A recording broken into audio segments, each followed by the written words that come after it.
বিসমিল্লাহির রহমানির রহিম। আদ-দারসুস সালিসু ওয়াল আরবাউন, উসুলুত তাখরিজ বা হাদিস বের করার মূলনীতির 43তম দর্স।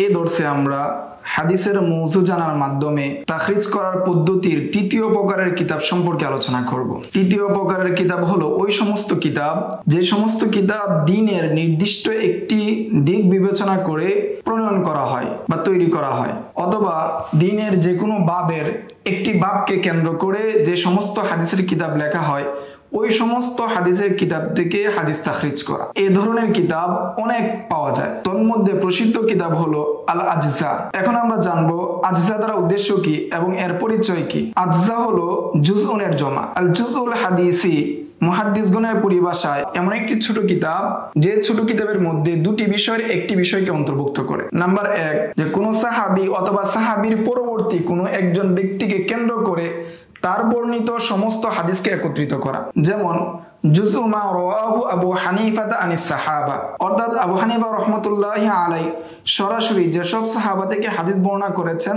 তার জুজ। এই কিতাব লিখেছেন উস্তাদ আবু মাশার আব্দুল করিম ইবনে আব্দিস সামাদ আত-তাবারি। উনার ওফাত 178 হিজরিতে। দ্বিতীয় প্রকারের কিতাব হলো যে নির্দিষ্ট একটি বিষয়কে কেন্দ্র করে হাদিস জমা করা। এই জমা করার ক্ষেত্রে এই বিষয়ের যত হাদিস আছে এটাকে বিস্তারিতভাবে এবং চেষ্টা করা হয় এর সর্বোচ্চ শেষ পর্যায়ে সমস্ত হাদিসকে একত্রিত করা। যেমন জুজউ রাফিল ইয়াদাইন ফি সলাহ বুখারী, যেমন ইমাম বুখারী রাহমাতুল্লাহি আলাইহি এর কিতাব জুজউ রাফিল ইয়াদাইন ফি সলাহ। অনুরূপভাবে ইমাম বুখারী রাহমাতুল্লাহি আলাইহি এর আরেকটি কিতাব জুজউল কিরাআতি খালফাল ইমাম। আমরা কখন এই ধরনের কিতাব থেকে হাদিস তাখরিজ করব বা এই ধরনের কিতাব থেকে হাদিস খুঁজব? আমরা যদি কোনো এমন একটি হাদিস খুঁজতে চাই যে হাদিসটা ওই সাহাবীর মাধ্যমে বর্ণিত, ওই সাহাবীর ক্ষেত্রে নির্দিষ্ট এবং ওই সাহাবী বিখ্যাত অথবা অন্য কোনো রাবী যিনি বিখ্যাত, তখন আমরা ওই ব্যক্তি কেন্দ্রিক যে হাদিসের কিতাব লেখা হয়েছে অথবা ওই সাহাবী কেন্দ্রিক যে হাদিসের কিতাব লেখা হয়েছে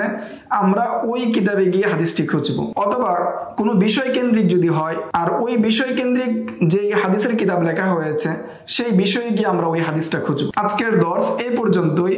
আগামী দর্সে আমরা আত-তারগীব ওয়াত তারহিব সম্পর্কে আলোচনা করব। আসসালামু আলাইকুম ওয়া রাহমাতুল্লাহ।